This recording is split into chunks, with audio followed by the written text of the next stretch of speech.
Hello everyone. I'm glad to give a speech on this auspicious day. My topic is Rabindranath Tagore. Rabindranath Tagore was a great Indian poet. He was born on 7th May 1861 at Jorshanak, Kolkata. He was born in rich and cultured family. His parents were Maharishi Dibendranath and Sharda Devi. He was very much interested in writing a poem from an early age when he was just 14 years old. He began writing poems at that his mother died in 1875. He took his early education at home. The private teachers were there to educate him. He never attended the school. However, he went to England for higher studies. He went to England in 1878 to study law and he returned without completing the studies and started his career as a poet and writer. He translated his work Geetanjali into English during the time when he was in England. He was awarded the Nobel Prize for Literature within the year his Geetanjali was published.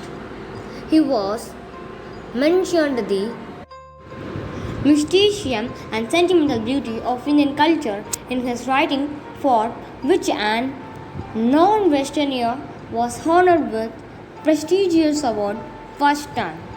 Together with being a renowned poet, he was also a genius writer, novelist, visual artist, composer, playwright, and philosopher. He was having a good command of many languages. He can write poetry and stories. He was a good philosopher through which he has influenced a huge range of Indian people during the freedom struggle.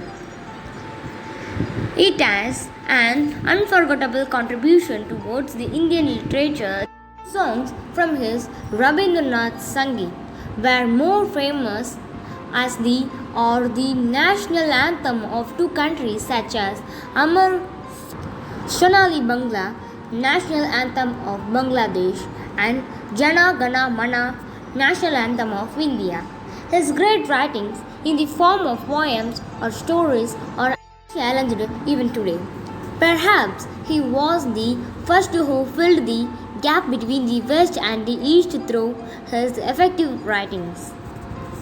He traveled in many countries of Europe, America, and Asia and also delivered many literatures in universities and in public meetings and education. Together with Gandhiji, he had through of the welfare of the people of India. His nationalism and patriotism made him great and noble.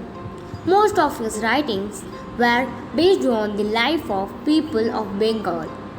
Another writings named Galpakucha was a collection of stories based on the poverty, backwardness, and illiteracy of the Indian people. Other poetry collections are the like Sona, Tari, Kalpana, Chitra, Naivedya, etc. and novels are like Gora, Chitranga Devi and Malini, Bingat and Naunga Dubai, Raja and Rani, etc. He was a very religious and spiritual man which helped him a lot in the days of his career. Rabindranath can be compared with Rabindranath himself, as he was considered the greatest figure in the modern India ranks. We look upon him as the source of beauty and knowledge and as the inspiration of all noble through the great ideas. Rabindranath is no more with us, but his ideas and ideals will continue to inspire and encourage the whole of humanity in the days to come. He died on 7th August in 1941 in Kolkata. Thank you. And before seeing India's independence, thank you to all.